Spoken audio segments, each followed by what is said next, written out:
ready to go, or I'm all mic'd up? Good to go. All right. Well, good morning, everybody. My name is Sean Ryan. I'm a partner at PwC, and I lead our digital and emerging technology business across the region. I also lead our artificial intelligence business for the firm globally. I'm absolutely delighted to be here today with His Excellency, Menteri Rudiantara, who is the Minister for Communications, Information Technology and the Republic for Indonesia. So we've got a really interesting and exciting agenda today for what we're going to go through.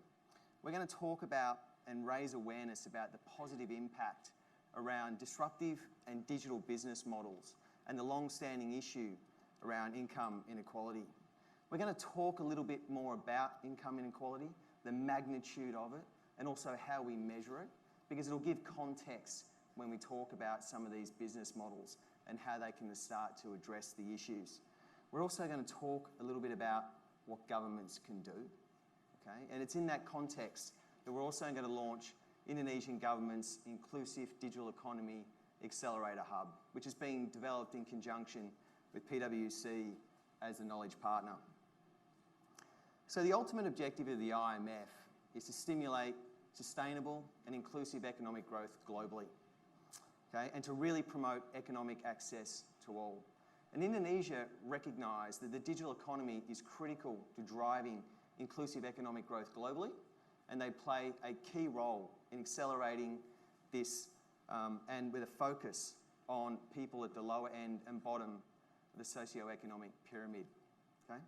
We recognise that there is, and we need to tackle social and global challenges to really empower micro and small to medium enterprises and people at the bottom of the socio-economic pyramid to really adopt and apply a lot of these innovative and intelligent technologies and some of these disruptive digital business models to really drive inclusive economic growth and start to address the widening of that gap between wealth and income distribution.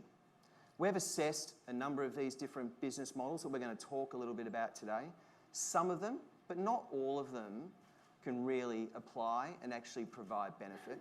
But the ones that do, we're going to talk about, and really they in three broad categories, which we refer to as pathways. First of all, it's about the sharing economy, which is all about expanding economic access and activities to all.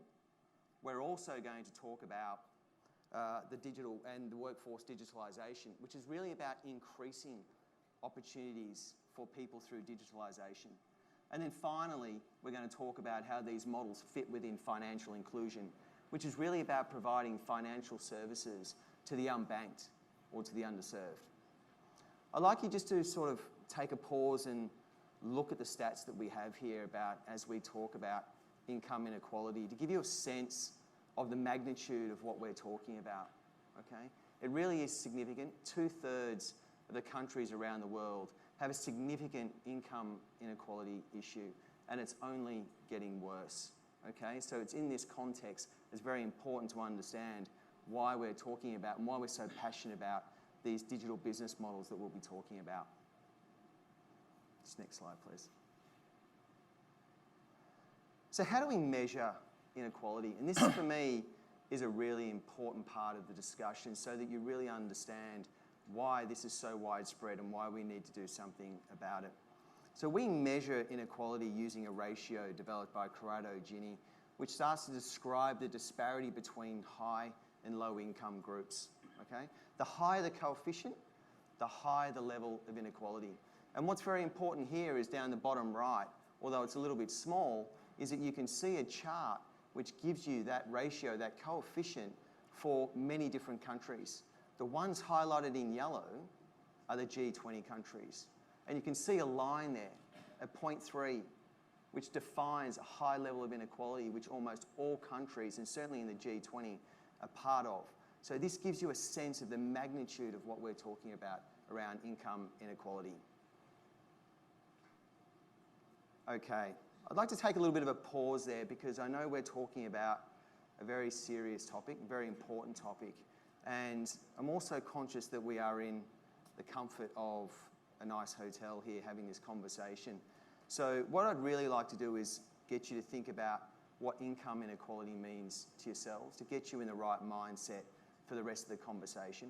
I'm going to invite you now to see a video prepared by the World Bank, which takes you through 2 different life experiences of, in this case, Indonesian women, but really could apply to many countries that we've already been talking about. Video, please. Meet Dewi and Putri, 2 girls from Indonesia. Dewi's family is rich and belongs to the top 10% of households in terms of income. Putri's family is not as fortunate. They are in the bottom 10% of households, part of the 28 million people who live below the poverty line. Inequality divided these girls even before they were born. Putri's mother did not visit a formal health facility while she was pregnant and did not get the right nutrition. Because of this, Putri was born underweight. Dewi's mother, on the other hand, was able to visit her doctor regularly and get the right nutrition so that Dewi was born with a healthy weight. During her first 2 years, Putri did not receive her full vaccinations and didn't get the right nutrition either. So rather than catching up to Dewi, who continued to grow tall and healthy, Putri fell even further behind. Dewi grew up in a house with clean running water and a toilet. Putri's family couldn't afford a toilet. Because she had to defecate in the open, she got diarrhea frequently. This made her growth even more stunted, while Dewi, who almost never had diarrhea, grew tall. Inequality deepened when the girls were old enough to start school. Dewi got a head start by attending early childhood education classes, which taught her how to learn. Putri, meanwhile, stayed at home. Dewi made it all the way to her high school graduation and then continued on to university. Putri started school too and finished grade 6. But because the extra cost for books, uniforms, and travel were too high, her family could not afford to keep her in school. Instead, they needed her to earn extra income for the household. With her education, Dewi found a job with good pay and benefits. Putri wasn't as fortunate. She had to settle for a job in the informal sector with less pay, less security, and fewer benefits. Without a good job, Putri won't be able to afford healthcare or make sure that her children stay in school. And so, poverty and inequality get passed on from generation to generation. Now, what if we told you that Putri's story doesn't only apply to the bottom 10%? Another 68 million Indonesians in the bottom 40% of households are not much better off. It doesn't take much for them to slip into poverty, a bad harvest, a lost job, an unexpected illness. But it doesn't have to be this way. Let's step back for a minute. What if Putri's mother got the prenatal care and nutrition that she needed? What if Putri had received all her vaccinations? What if her home had clean water and a toilet? What if Putri started school in kindergarten and could stay in school until she graduated from high school? What if she had the chance to build her skills and find a job with a decent wage? This would help not only Putri, but also her family and the generations that come after her. And if other girls like Putri did the same, this could change their communities. And, add it all together, this could change Indonesia. But it all starts with giving Putri and Dewi and other kids like them an equal chance. It's food for thought, isn't it? So as powerful as a video is, the research obviously also backs this up. And it shows to us through the IMF research that this is really a problem for all of us globally, as we've shown. And the fact is that as the top 20% gain more, economic growth is actually reduced for a further 5 years. Okay? So very, very interesting statistic. We move forward, please. So I want to really talk about what's all this about, disruptive and digital business models, and how does this really apply? And could this be really the solution that we've been looking for really centuries for this serious problem that we have around income inequality? And it's an absolute fact that the leveraging and use of technology and digitalization really drives inclusive economic growth. If you look at the research here by both PwC and by some of our peers, it really shows that as digitalization goes up, GDP goes up, and unemployment goes down. In fact, 1/5 of GDP can be attributed to digitalisation. PwC interviewed a previous economics from the World Bank, Professor Blanko Milanovic, and he implored and underscored that governments must embrace technology and they must not stand in the way of technology and understand how they can leverage this to drive economic growth. He also noted that you need to be careful of the negative distribution consequences of it, but ultimately governments must embrace this and leverage technology. Okay? And that then really leads to the question about how can digitalisation really start to positively affect and address some of these strategic issues that are associated with a widening gap between wealth and income distribution. Well, the Indonesian government has been thinking about this, and I'm about to invite the Minister up to talk about, Minister Rudiantara, to talk about his vision around digital business models and the role that they play in actually driving inclusive economic growth, okay? And how they can start to solve some of these particular issues. And then also talk about the launch of what is this inspirational and unique idea around the Idea Hub initiative that I mentioned at the beginning.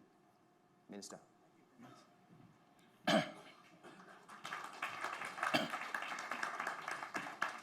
Thank you, Sean. Pleasure.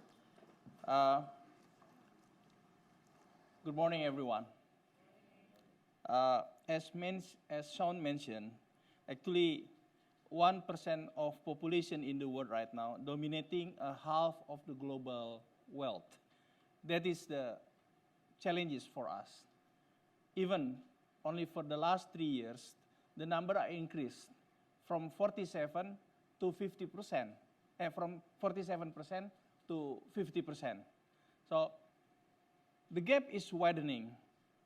The challenge for us is how are we going to close the gaps? The government of Indonesia has been investigated this one for the last 2 years actually. How can we maximize the use of digital, particularly promoting the digital economy to close the gap, at least not, or halting, not to widening the gap itself, you know. So what we have to do is to unlock some variables that affecting the growing of the gap itself, you know, which is there are some enablers. There are 3 types of enablers that we can unlock by doing what? Number 1 is providing, we call it access to the market, to the people, to a lot of putris, yeah, a lot of putris in Indonesia, and also access to the financial services, access to the basic infrastructures, water, sanitation, etc. Second is also to provide an access to the people to the high quality training. This is in relations into the people or human capital development. Yeah. Provide an access for job availability. And the third block is to provide an access into the insurance, healthcare products, knowledge of financial planning, etc. So by having these 3 blocks, then Indonesia start to study how can we provide the people with an adequate access. Next. Here we are. We have to develop what we call is the number 1 is sharing economy, which is provide an access into the economic activities by means of digital. Second, we have to be able to retain, enhance, and create employment, again, by means of digital. Later on, I would like to share with you an examples in Indonesia, how I'm going to provide an access to those variables. And then the third one is provide the people, the unbanked people, yeah, with the financial and banking services. In particular, actually, this is part of our objective. How can we increase the financial inclusion in this country? Indonesia, we have an objective by 2019 that we will reach 75% of financial inclusions. Right now, probably it's around 50%. Next. Here we are. This is some examples.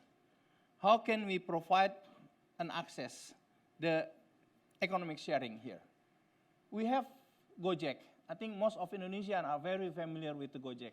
Gojek used to be the ride-hailing applications in the country, but right now it's not more the ride-hailing applications. They are lifestyle applications. Yeah. So we can have a food right now delivered by Gojek. So we can have even massage, yeah, by Gojek. They will send the masseur, yeah, to our resident just for us to have the massage services. We can do a lot of things with this Gojek. Yeah. Here we are. We can have the GoSend. If we would like to send, we want actually to send parcels, whatever it is, just call Gojek. Ask them to send it to whatever we want to send in our cities. And from financial inclusion, also GoPay. Yeah. GoPay, as a part of the e-payment system in the country, yeah, actually right now is having a challenge. What is the challenge? Actually, the payment systems by means of digital is everywhere. Some of you probably experienced that you are offered here in Bali to pay your transaction by WeChat. If we are doing by WeChat, that means the one who will receive payment and the one who will pay, both of them, they have to use the foreign exchange currencies, not Indonesian rupiah. And both of them, likelihood they should have the bank account, have an account, whether saving or whatever account, in other countries. To me, that is not right. Yeah, that is not right. Now, so that's why I discuss a lot with the central bank in Indonesia. How can we address this issue? On the last World Economic Forum, ASEAN World Economic Forum in Hanoi, even I call the ASEAN countries to have the system that allow cross-border payment system as soon as possible right now. Otherwise, someone else from other region will come to this ASEAN region. So I do believe by providing an additional license rather than only payments license to type of GoPay in this country, this will able to address the issue of the WeChat, Alipay or something like that. Because by digital, we cannot stop this one. What we have to do is really, how can we deal with them? Yeah, by providing an adequate business processes. Next. Here we are. I said earlier that Gojek is no longer the ride-hailing applications. They are lifestyle applications. The food, yeah. We can order any kind of foods in big cities in Indonesia, not only in Jakarta, but other cities, because Gojek are available in more than 20 big cities in the country. Yeah. So this also creates an opportunity for the people who are good in cooking something. If they would like to enter into this business, to culinary business, they don't have to build, they don't have to create the restaurant. They don't have to lease the space for the restaurant. They can cook directly from their kitchen and deliver to the customer by doing what? By GoFood. I got the numbers from GoFood. Since GoFood introduced 2 years ago, yeah, they measures, yeah, how far is the Gojek drivers deliver the food until April this year. So they already went to the 165 million kilometers to deliver the foods in Indonesia. That is a very big numbers, here we are. Gojek has been downloaded by almost 100 million people in Indonesia. And Gojek right now, they have more than 1 million driver, motorcycle driver. In the establishment of Gojek, which is less than 10 years ago, they only have 50 drivers which is belong to them. But right now, Gojek, they don't have an asset. So the motorcycle is belong to the driver. It's not belong to the Gojek itself. This is what we call is also the sharing of economic sharing. Next. Now here we are. The study conducted by the University of Indonesia on these Gojek things proves that the one who join with Gojek, either the people who are not having the jobs and they go directly joining as the Gojek drivers, or the Gojek, the traditional one that is not online, joining the Gojek right now, that increase on average 40%, more than 40%, almost 50% of their wealth. So this study is conducted by the well-known university in Indonesia, in particular in how the digital economy impacted into the people wealth, into the other putri. Here is the number, that the wealth is increased 44% to more than 3 million rupiah, or more than US dollars per month in Indonesia for Gojek driver. This is only showing to us that before they join Gojek and after they join Gojek. This is only for the driver, not to mention the ecosystem. As part of the Gojek ecosystem. SME partners. So they are able to create the 15 million SME. It's not only the one who sell the food, but also the other things.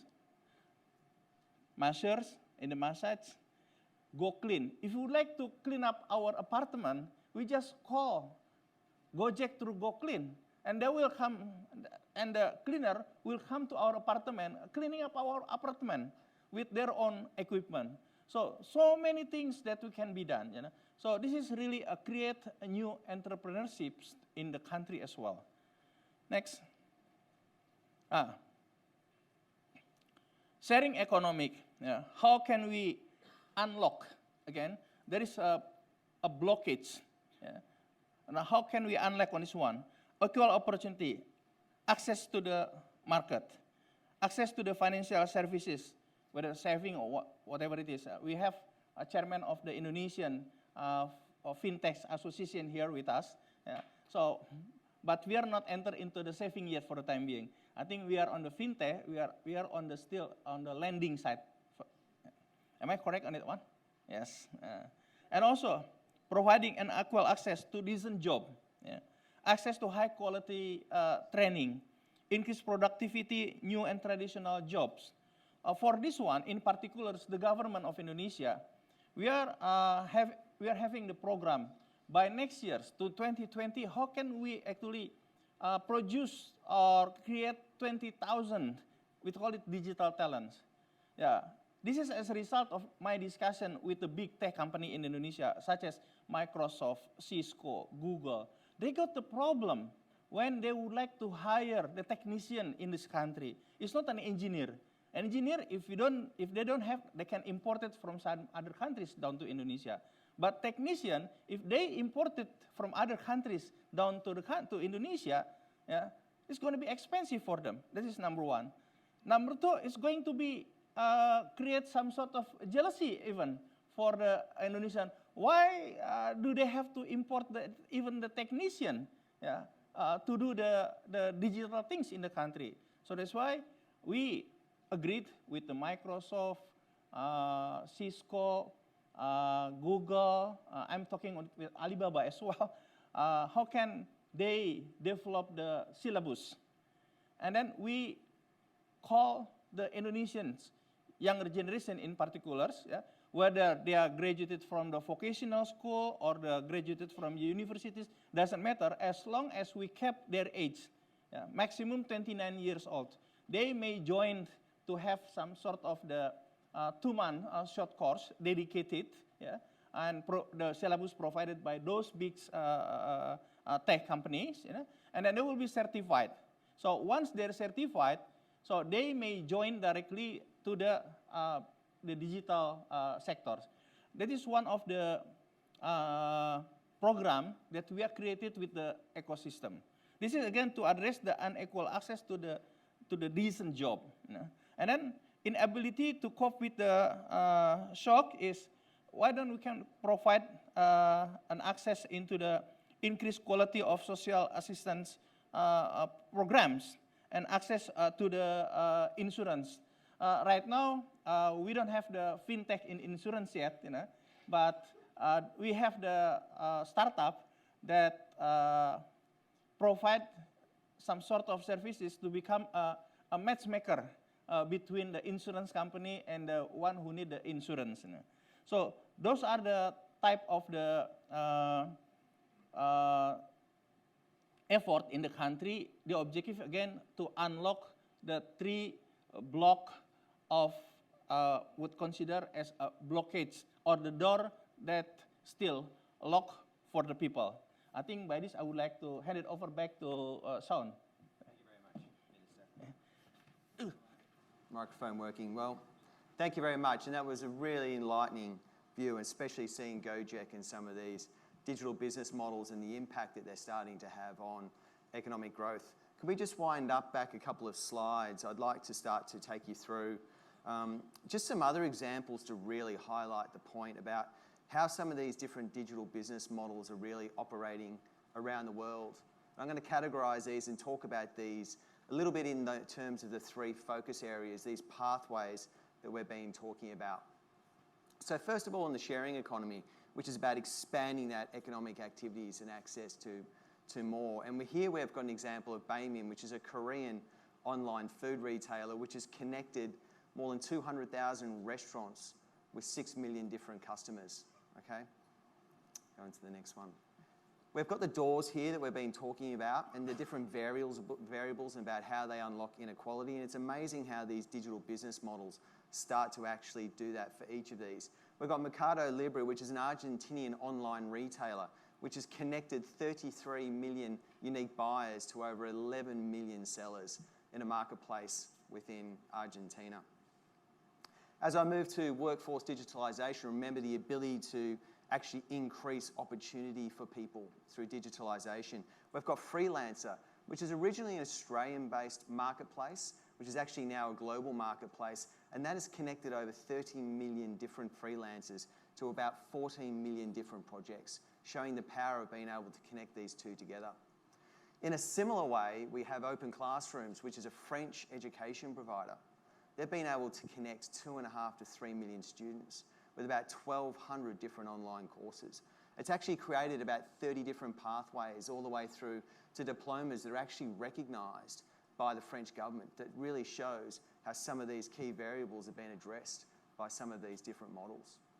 Finally, we're talking about financial inclusion. Remember the ability to provide financial services to the underserved and to the unbanked. You've got Confio, which is a Mexican online lender which has been able to serve the unbanked through providing credit and loans up to about $50,000 to many, many different families in Mexico. Okay?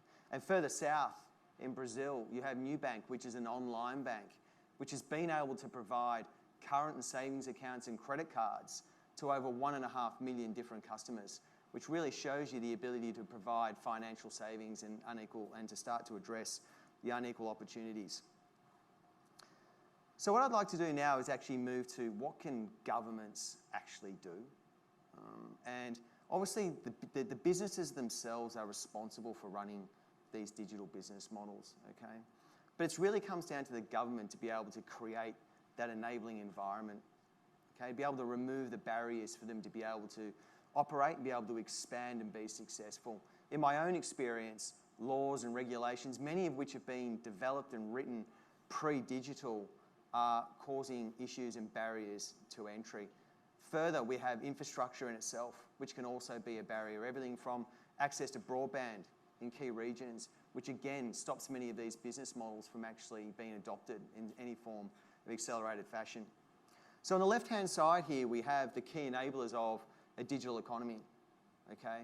And both government and the private sector have a responsibility for each of these different areas, and I'll take you through each of them.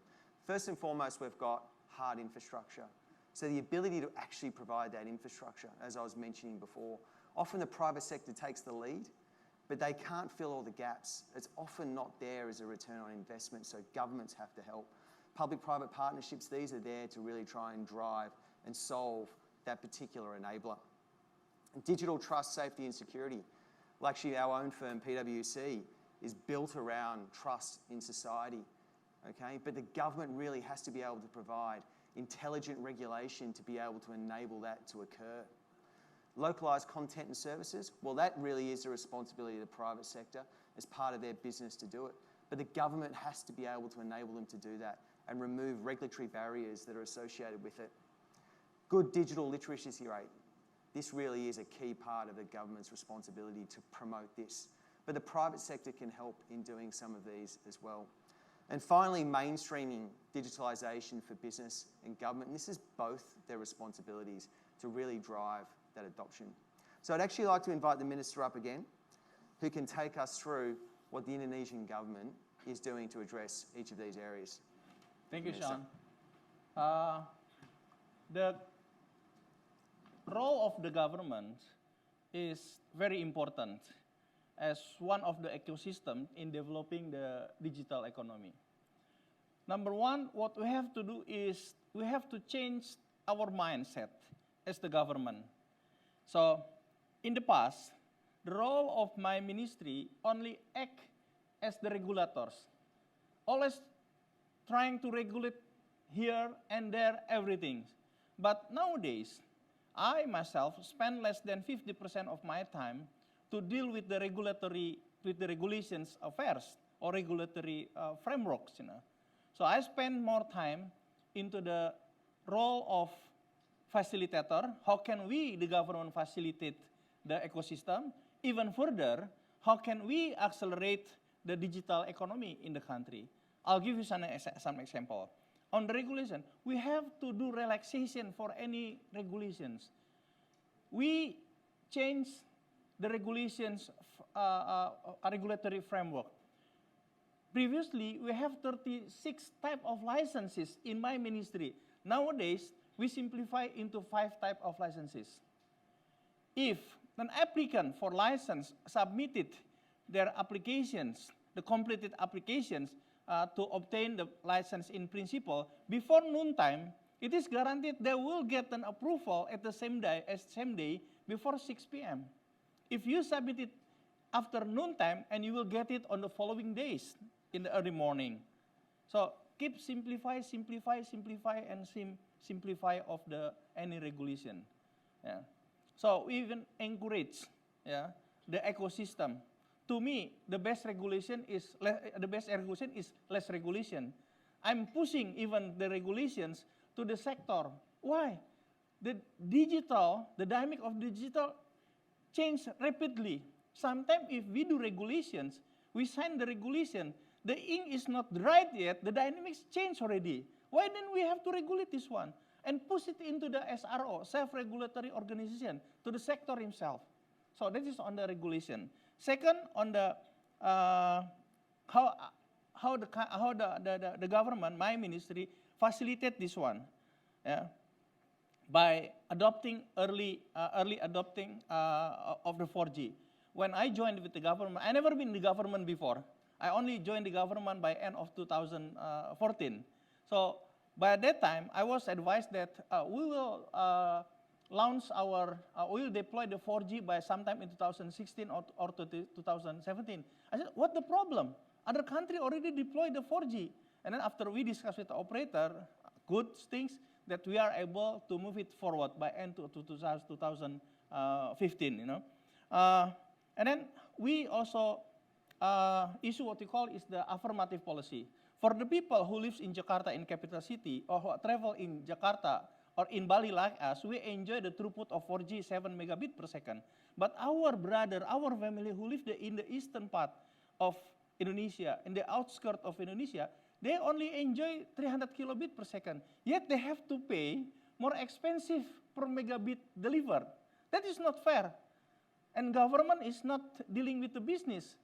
We are not counting based on the financial feasibility, but from economic viability. So that's why we have the program, what we call is the Palaparing. Can we move to the next slide, please?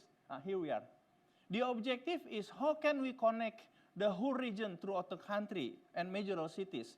There are more than 500 regions and major cities in the country by the broadband backbone. It has to be completed by 2019.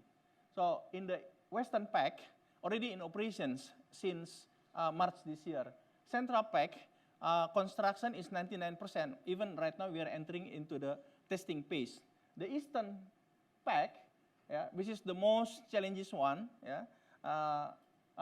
construction should be completed by December this year. So by 2019, we'll enter into the testing phase, and then will be fully commercial in the first half of 2019. This is the affirmative policy. So we provide this one, and we provide some sort of subsidy to the operators. Why? Because if the operators build this backbone, definitely it's not feasible. Financially, it's not feasible. Business-wise, it's not feasible for them. So that's why, as the government, okay, then we took an affirmative policy. Because access to the internet, not only internet, high-speed internet, is the right of the people, the whole people in Indonesia. Can we flip back to the previous one, please? Okay, that is on the how we facilitate the development of this digital economy things. We also develop program that by 2020, we should be able to create 1,000 startup. This is not ordinary startup, but the startup that has to go to the proper process, whether acceleration, incubations as well.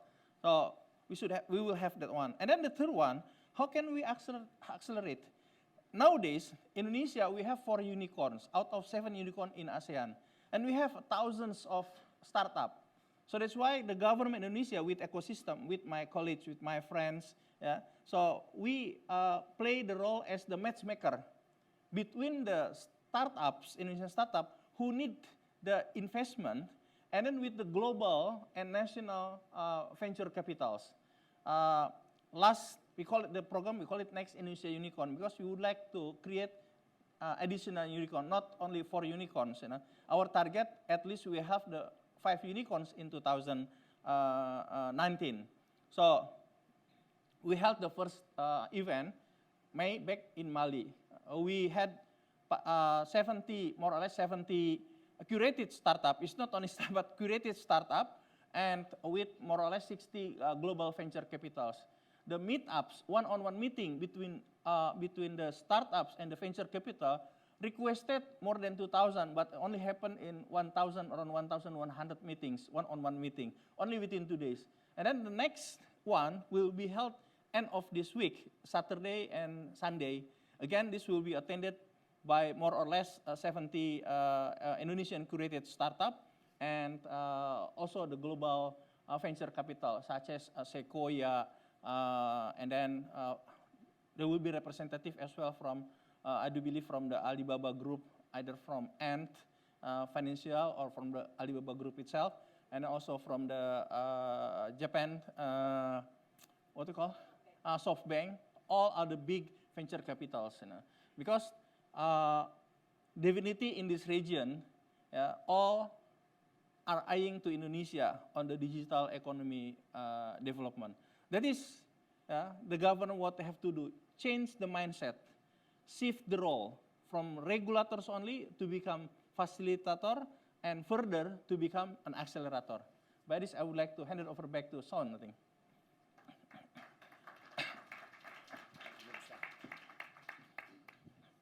Thank you very much, Minister.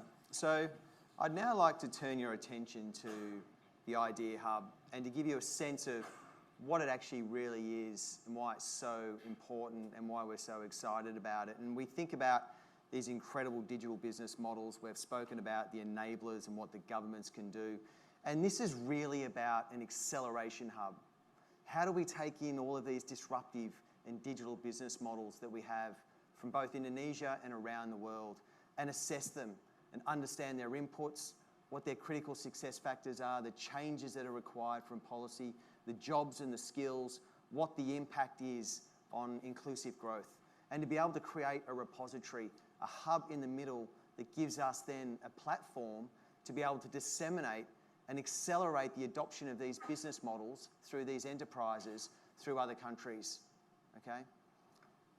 There's three core functions that we see that are a part of this hub. First is that repository, okay?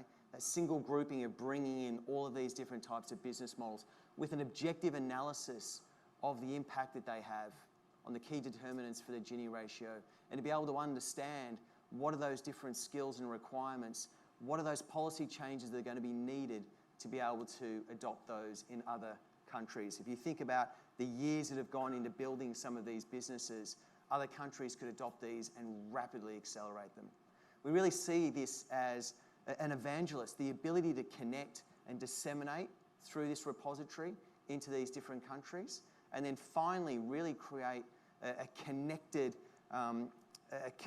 platform to scale and be able to connect governments with these enterprises, with entrepreneurs, with the private sector, to be able to rapidly adopt these into different countries. It has great benefits associated with it. I'll take you through a few of those. First, it gives insight to the different countries about the socioeconomic impact and innovation that these companies can provide to these countries. It enables them to connect and give them awareness that these are there and that they can be leveraged and adopted. It raises awareness of the issues around the policy and regulatory frameworks that will need to change, that have really inhibited them in the past. So not having to reinvent the wheel about how you can adopt these particular types of business models. It really gives the country a roadmap for the types of jobs and skills they're going to need in the future so that they can get ahead of the curve, okay, and really be able to understand what is it they're going to need in advance so that they can accelerate and adopt these. And then ultimately, it's all about acceleration, right? The ability to really elevate the market exposure and to have rapid adoption, and then be able to enable these countries to be able to engage with policymakers in other countries, learn from them, understand how they can rapidly adopt these different business models. We'd like to take you just through some screenshots of what the Idea Hub looks like. We don't have, it's still in prototype. We'll go through and show you some of these. And ultimately, it's not just a technology platform, although you'll see some of those elements here, and it has everything from best practices to the countries that have got some of these business models through to the actual information around the business models themselves. There's also some of the impacts and the analysis of these models to really create that objective platform that we have. But I want you to think about it as more than that, okay? It really is a community of practice, something that is going to enable the connectivity between digital enterprises and within countries to be able to adopt these. Well, thank you very much, everybody. I'd like to now bring the Minister back up to conclude our presentation. And I'd like to ask the Minister the question about what do you really want to get out of this conversation today? Thank you, Sean. I think this is the easiest part of my presentation. Only, excuse me, only one slide, only one slide. What we have to do actually. So we call all of the countries, we know that this is the IMF forum. Probably will be more fit to the World Bank forum as well, That we call all the countries to participate, and nominate the best digital economy business model, SID, social, economically inclusive digital business model, what they think they can address either financial inclusions, workforce digitization, or the economic sharing. That is number one. And provide the feedback on your experience, again, to promoting SIDs. And the third one is call international organization, support the Idea Hub. I'm going to talk to World Bank on this one. How can get the bank's involvement on this program. I think by this I would like to conclude my presentation, and thank you very much for your all attention. Thank you very much, Minister. Okay, well, that concludes. We now have the ability to take some questions and answers. Please. Do we? Please raise hands for those that have questions for the Minister, and we'd like to take those in groups of 3 if we can. Do we have a microphone? Do we want to bring... After this gentleman, I think this lady is, because we also had to equalize between the the man and the woman. Thank you. Yes, you ask a question. So I'll take 3 questions, and then we'll let the Minister respond. Ladies first. Thank you, Mr. Minister, Bapak Rudiantara, our Minister of Communication and Information. Thank you for your enlightenment presentation. It's really enlightenment to us, and we obviously agree that digitalization is a belief in an era of disruption to be implemented by all levels of society along with the government. But we cannot turn a blind eye to the potential for new problems in the world of higher education. So it's about the impact to education, sir. The risk of finding work on the one hand reduces the interest in higher education. How the government anticipates the possibility of decreasing interest in studying at tertiary institutions from the younger generation, sir, who prefer the future vocational school, like as your presentation today. Thank you. Okay. May we take the second question, please? We can. Thank you.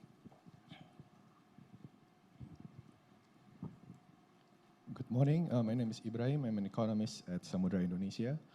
My question is, thank you very much for your great presentation, Pak Menteri. My comment is about your statement on the importance on regulation in one hand, and on the other hand, we are talking about digital divide. So you are talking about how the eastern part of our citizens are still enjoying the internet in slower pace, but at the same time, they pay very excessive amount of money in comparison to us in the western part of the country. But on the other hand, you also mentioned that this sector doesn't need enough regulation, so we have to make some kind of flexibilities in the sector and to return to the sector itself to regulate themselves. So to me, it's kind of a little bit contradictory. How can regulation be supportive towards bridging digital divide? As we know, probably in eastern part of the country, there's still lack of investment, and one operator is only taking part of the industry, so that they need to share the infrastructure to others. So how can you accentuate this? On the one hand, you are talking about flexibility. On the other hand, we are still facing about digital divide, especially in the eastern part. Those regulation is still needed to, for them to, for instance, to share their network to others. Thank you. Okay, thank you. I would like to address the second question first.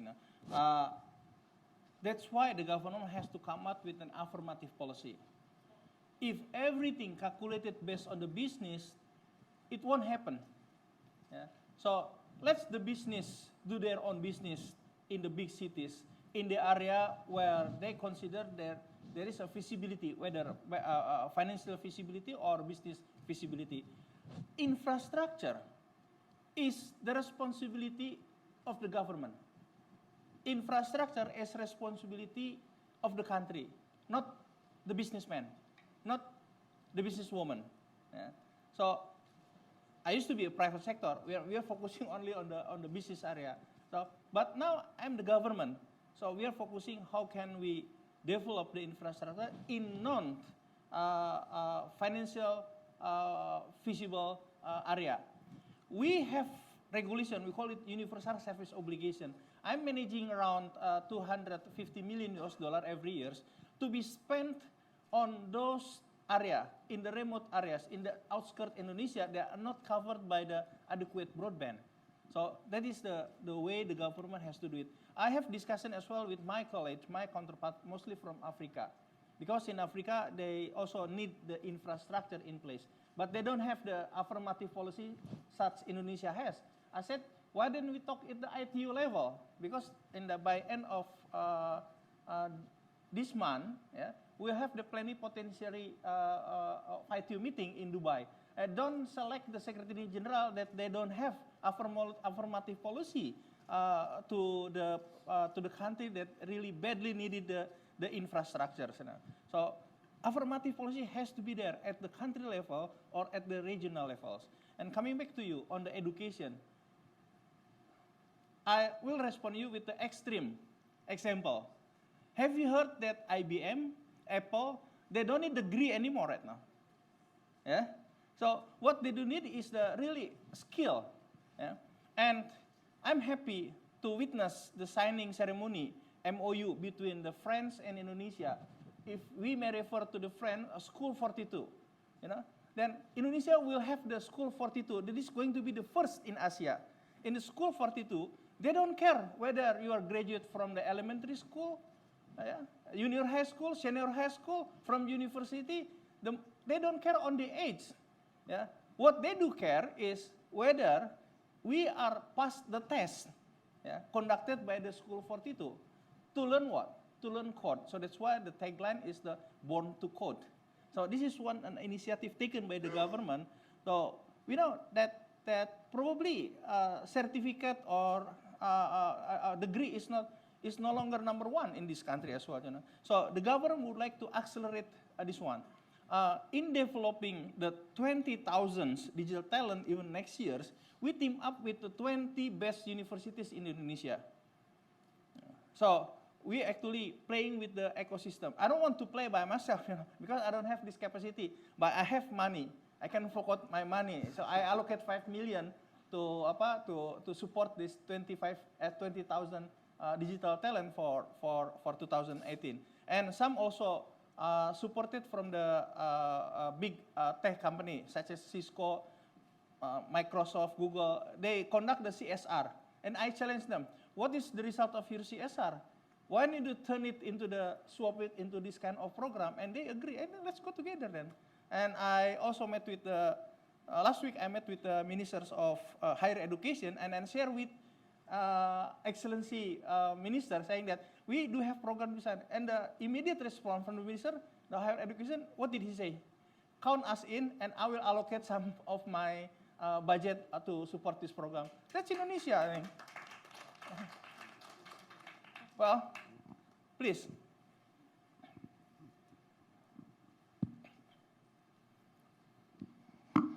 Thank you for a very good presentation. I'm Suhaimi from the Central Bank of Malaysia. My question is, the past financial crises were rooted in the fact that regulators failed to keep pace with innovation during that time.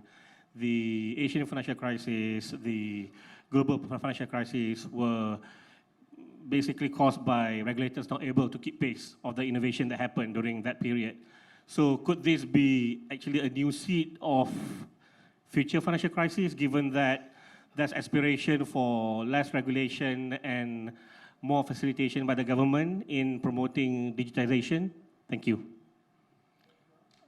I'm a firm believer, with the best regulation is less regulation.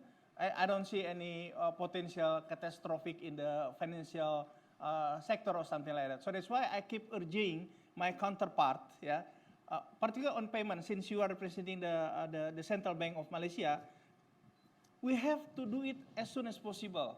Otherwise, someone else from other region will come to our region. Don't forget, in ASEAN, we have 600 million population. This is a big market.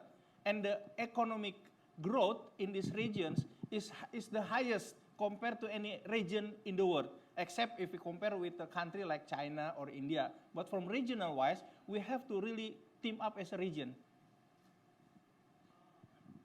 Thank you. Actually, I'm responsible for the payment system development in Malaysia. So I echo your sentiment, and I think that the region basically need to link up our payment system together as soon as possible to benefit from the wealth that we have within the region. Thank you for that. Okay.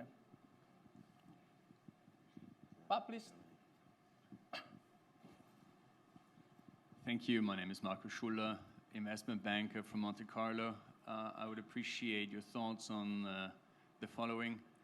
You started your presentation with the hypothesis that the digitalization of a society helps to close the gap in wealth and income inequality.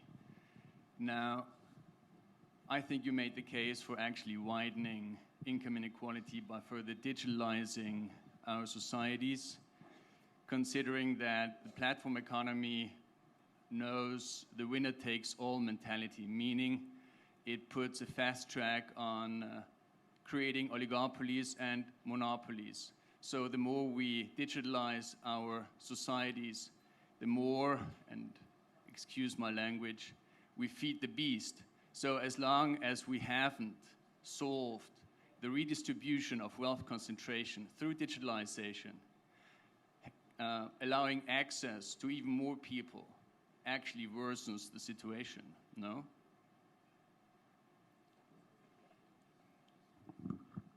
Herr Schuller, danke for your comments. You know, if we do nothing, yes, I'm concur with you. It's as if we feed the beast because the winner takes all. So that's why we have to be close enough, as close as possible with the ecosystem. Choices for us is do nothing, and we keep widening the gap, or we do something. And to my principal, and even with my boss, saying that let's the flower groom, and then we regulate later. But if we don't see the flower groom, then what are you going to regulate? So I must apologize for this probably this simplicity, you know. But to us, let everything grow first, you know, and then we, if necessary, and we regulate later. So that's why we have to be as close as possible with the ecosystem. No more question? Up.